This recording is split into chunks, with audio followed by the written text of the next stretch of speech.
So if I talk about my journey really in the field, so I work in mental health and have done for the last 25 years really. And if I look back into starting as a nurse with kind of little life experience really, then and I look at myself thinking, oh my gosh, what did I do? I was overwhelmed by people's stories, but I was fascinated by people's stories. So that's my passion right from the beginning. I loved people's stories, that kind of their life stories, and I was able to kind of be part of that.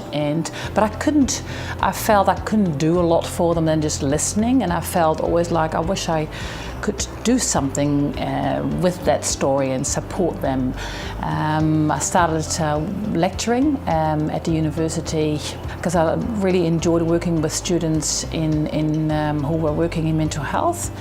And so I taught for a few years in their undergraduate and postgraduate training to become either a nurse or postgrad into mental health nursing, which I really enjoyed. And that's also gave me a lot of knowledge and new knowledge that I could apply into my practice, particularly in the field that I'm working in. So for example, the whole kind of cognitive behavior therapy, the concepts, the connection between our thinking and our behavior and our emotions, and how that intertwines with each other and how you can influence that.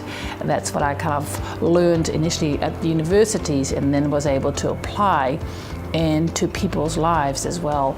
When I was working with students, I was still working as a nurse in mental health, and then started working more like in a nurse advisory capacity, where I also kind of worked alongside nurses a lot. And the last kind of years really working in leadership positions where I kind of manage teams and manage people, but always worked as a nurse because I love working with people. And I think my passion and my learnings over the years is around people want to be listened to, but actually they want to be heard, but also want to have some tools around what can I do.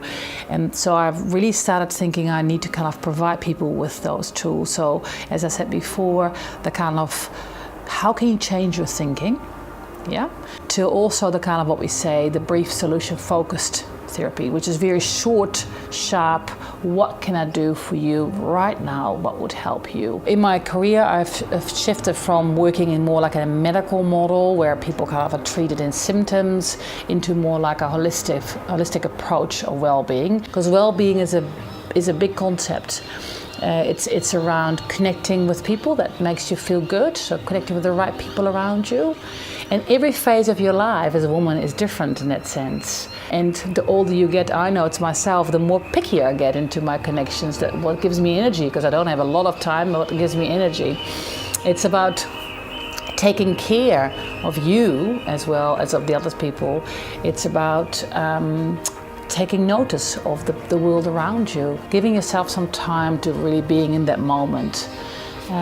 Besides being active and eating healthy and all these parts, but it's also the other area what I notice is around learning new things in life and taking kind of challenges. That's why I liked that Richard Branson is that whole philosophy, take a challenge.